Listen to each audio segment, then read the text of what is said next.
welcome to another entertaining and informative episode of My.na Property.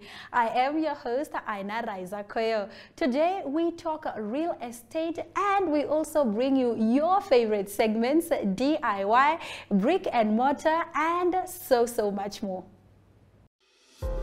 Neo Paints has established a 67-year Namibian legacy, creating personalized paint solutions that blend quality and innovation for the Namibian people. We pride ourselves in being a 100% Namibian-owned company, investing in our country and our people by employing and empowering true Namibians. With every brushstroke, Neo Paints commits to our quality guarantee and always delivering a coat of excellence. At Neo Paints, we always stay true to our country. We are as Namibian as you.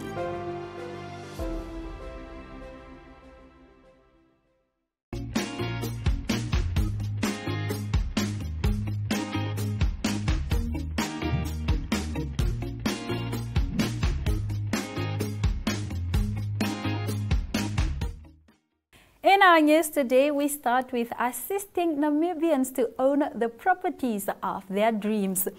Now, despite Namibian households being under increased economic pressure, there is still a need for housing in the market. This statement was shared by Bank Windhoek's head of specialist finance, Sarah Shivute, at the Bank Windhoek Coastal Estate Awards hosted in Falfish Bay. Shivute added that the most significant barriers to meeting the housing demand is providing and delivering service land for development throughout Namibia. As the only 100% locally owned Namibian financial service provider, Bank Windhoek will always play its part in assisting Namibians in owning the property of their dreams, she said. Now, during the awards, Ramos Realtors Namibia, Susan Curtis Estate, and Monopoly Housing were announced as the top 3 coastal estate agencies. Now, Ramos Realtors Namibia retained the top position this year. Moving over to our next story. City of Windhoek approves 184 building plans in March. A total of 184 building plans was approved by the City of Windhoek in March, a 10.2% month-on-month increase from the 167 approved in February, according to IJG Securities. Now, in monetary terms, the approvals were valued at 102.6 million Namibian dollars, a 41.1% increase from the 72.67 million Namibian dollars approved in February. The first quarter of the year saw 430 building plans worth 197.3 million approved, a contraction of 27.5% in number terms and 52.2% less in value terms compared to the first quarter of 2022. On a 12-month cumulative basis, 2,304 buildings worth 1.53 billion Namibian dollars were approved, a decline of 6.8% in number and 21.9% in value terms over the comparative 12-month period a year ago.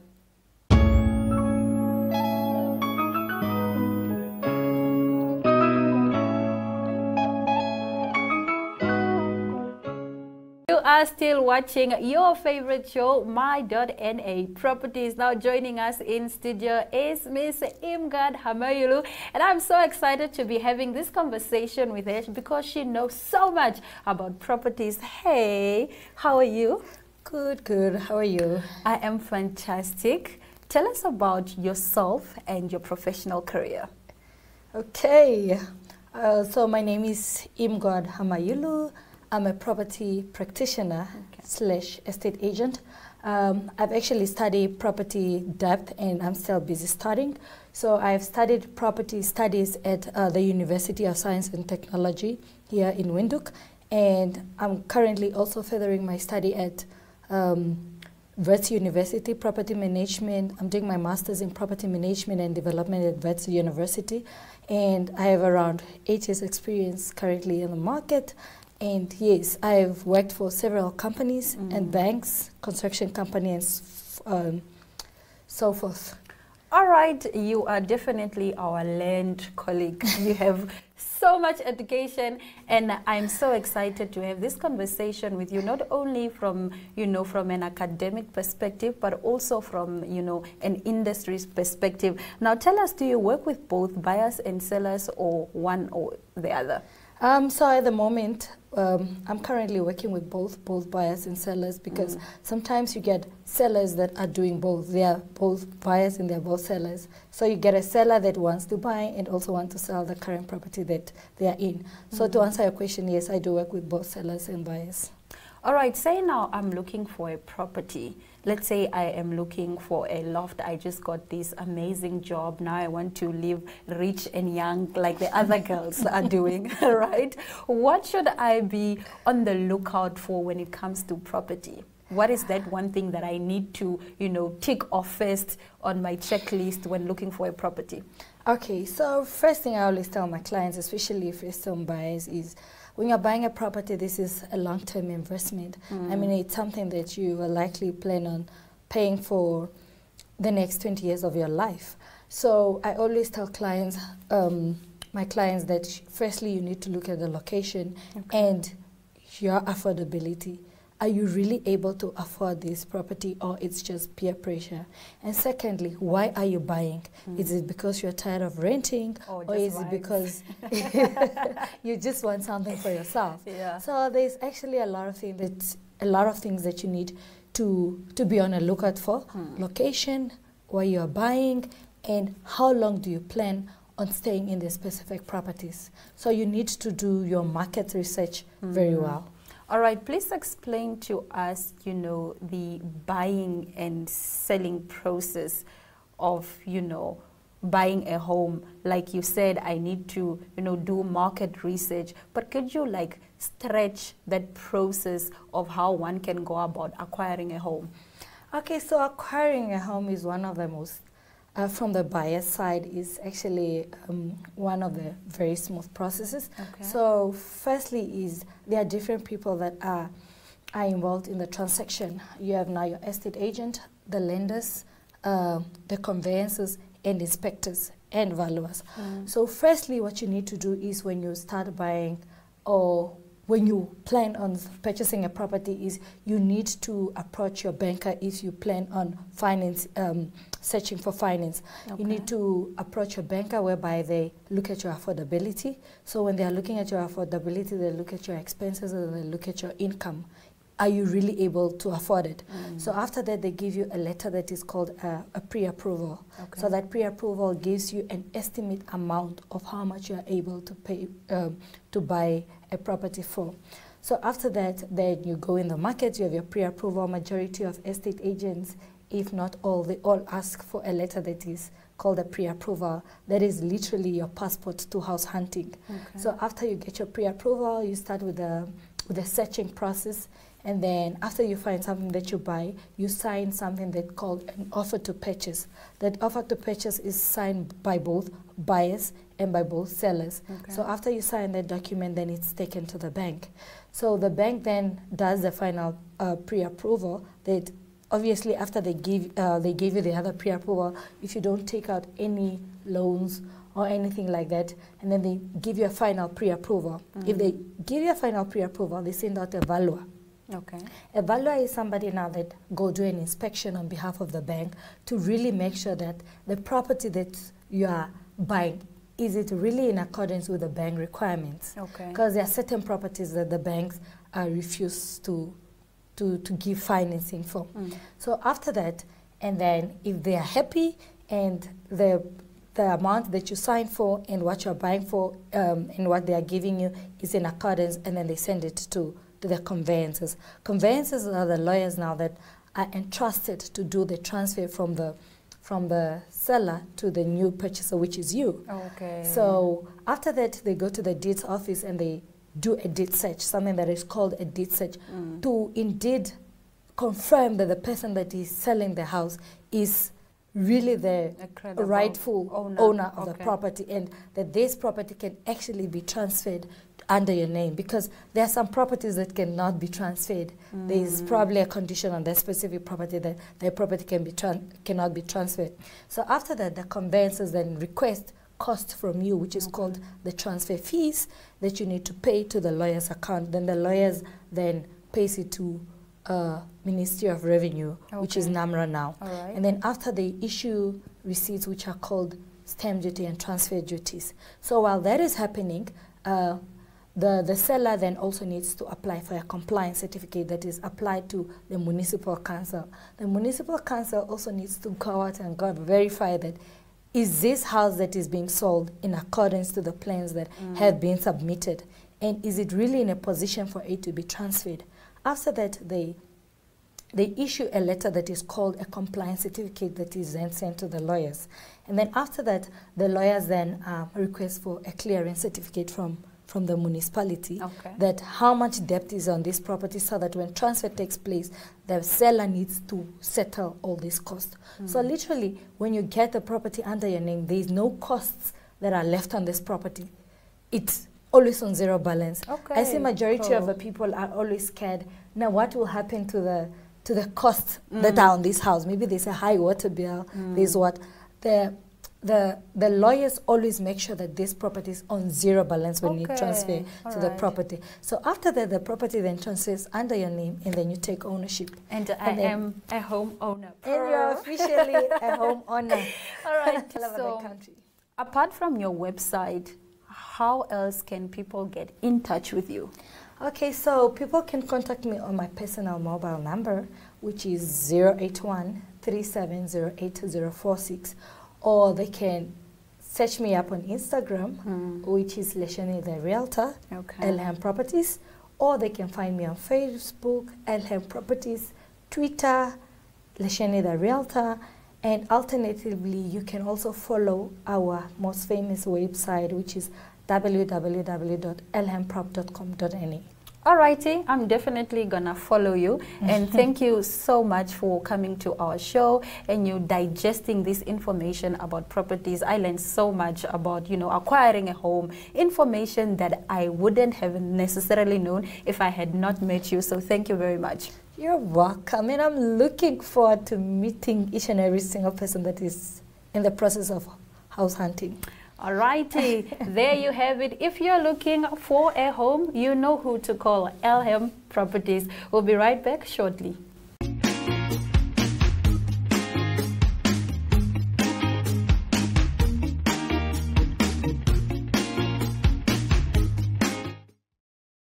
With us is Eugene Leroux. He is the horticulturist at the nursery at Pukovitz Mega Build at the Grove. Of course, never mind horticulturist, you are also a bonsai guru. Thank you for joining us, Eugene. Thank you so much. Tell us a bit about the bonsai. Where does it come from? How old is it? The bonsai originated from China, about at least 500 to 1,000 years before Christ, and then eventually it went over to Japan within the second millennium. And then it started to get well known, and you get bonsai today all over the world. It's a very, very, very well known hobby where the whole family can even take part. It's actually something that you can create and you can inherit to your children. It's they are like children to me. So bonsai is a very ancient, but it's not a type of tree. The word bonsai has got two meanings. Bon means actually tree, and zai means tray. So it's like a tree growing into a tray. That's what the word means. Yeah. Yes. And it's more a style of growing. So you can actually grow any tree in that type and that specific style. You get various types of bonsais. Large ones, small ones, very, very miniature ones as well. So there's different ways and they really have, there's a vast amount of types of bonsai that you can get today. You mentioned just now that it today is very well known worldwide. What about Namibia? How popular is it in Namibia? In Namibia, it's quite popular. Unfortunately, there used to be a bonsai car a few years ago, but many of the older members they passed away. So the trend with these type of things, sometimes it just fades away. Yes. But I know of quite a few active bonsai person that really do bonsai as a hobby, and they've got some great material, very nice material. Yeah. And how I've just to some of your guests, I've just now said that they intimidate you. I'm afraid of bonsai. Yeah. How difficult is it to be a successful bonsai gardener? I think if you know the basics, if you have somebody that can at least show you and train you the basics, there's basic principles.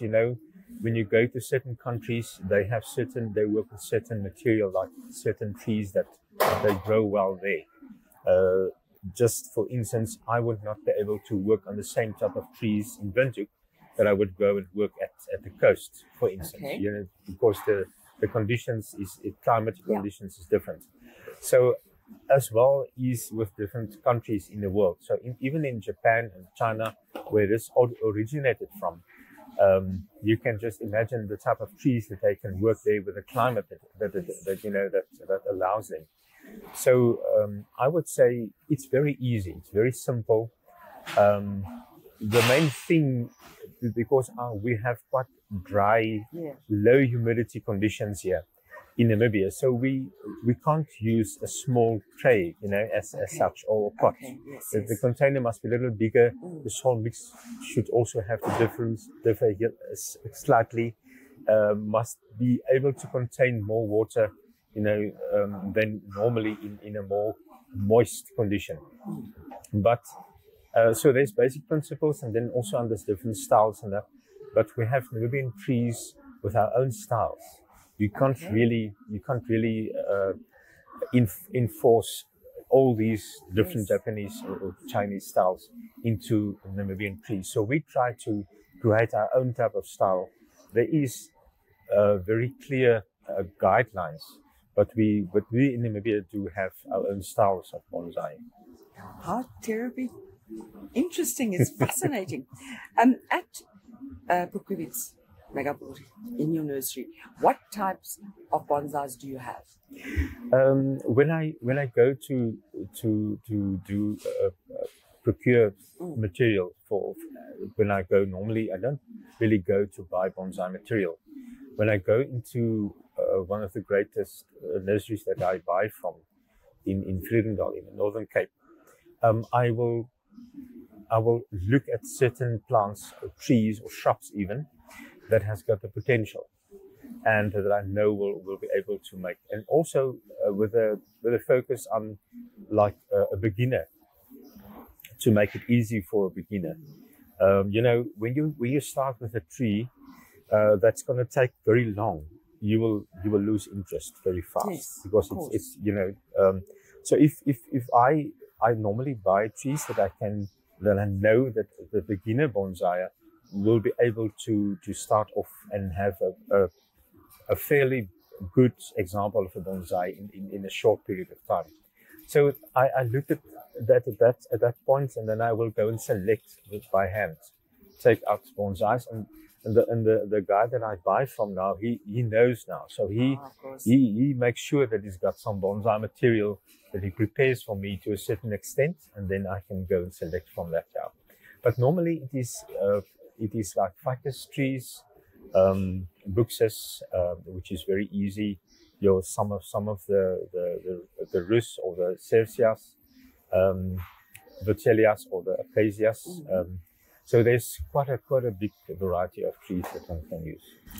You're going to host a garden talk about this shortly after this at Pukwit's Megabult, and I spoke to some of the gentlemen who are going to attend, who have their own bonsais, and they talk of this incredible bond that you grow with this tree. Yes, yeah. Why is that? Yeah. I think it's because you look at a tree in a certain way. If we all do bonsai here, I might have a different eye on how to look on a bonsai. I have a personal touch that I think that I prefer, specifically with the guidelines, of course, which is there, but you have a different way of cutting the way that you would like the tree to look, to appear to you. So I think it's a very personal thing, and then also I think it is just a matter of the type of material that you use, the type of tree. So I think, and it's a long process. Yeah. It's not something that you do today, and it's like a child. It's already ready there tomorrow. You know, you have to train it, to transplant it, feed it, water it, cut it all the time, and it grows with you, and it develops into something. It's like an artwork, you know, like sculpture that you're creating with your hands. Actually, eventually, at the end of the day, and it's like an art piece that you created. So it becomes like children to you. You don't want to sell them. You get very clingy to them. We had to buy a few of private collectors for somebody in Namibia that's got a great collection that I'm very privileged to work with on a second weekly basis, which is quite large bonsais. But also, we had to really plead these people to give these trees available so that we can buy it for this collector. Absolutely fascinating. So if you want to get a new companion or grow your family, come and get yourself a bonsai. Thank you very, very much, Eugene. He is the horticulturist at Pupkewitz Megabuild in the Grove Lifestyle Centre at the nursery there. Do come and check in. It is beautiful. Thank you very much. Thank you.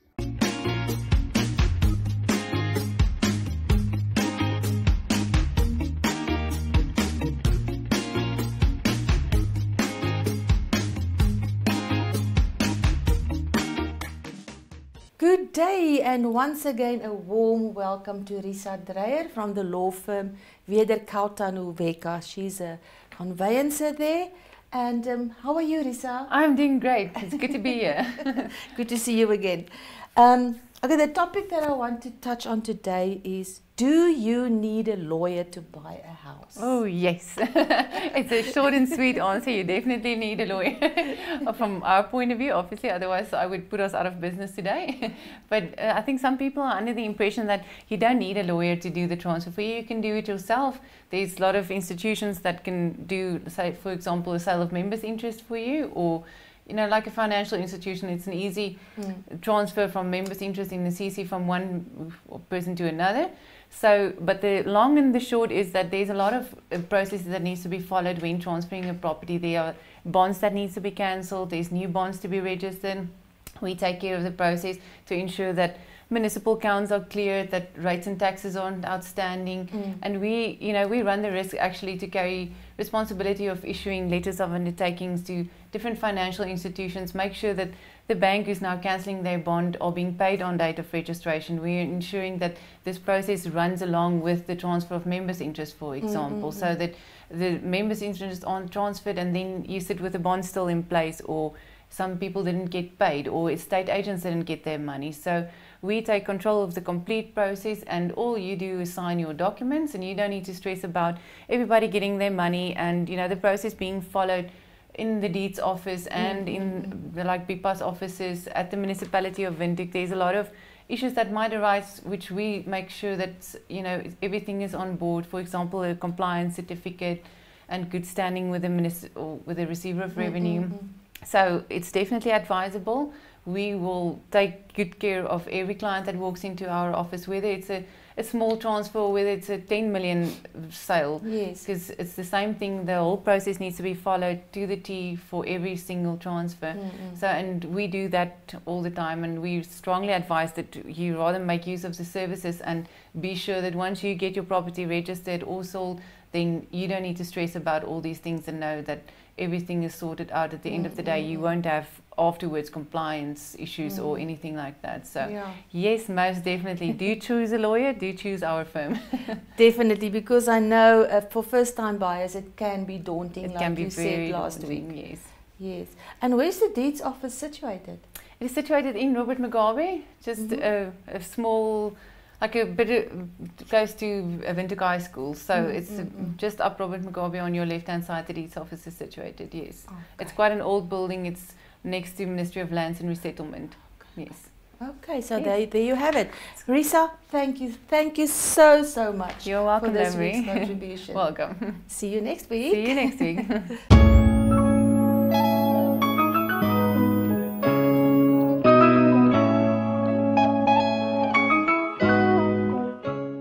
That is all the time we had for you today on My.na Property. We will see you again same time, same place next week. Please do remember to watch our show every week on DStv channel 285 as well as GOtv channel 25.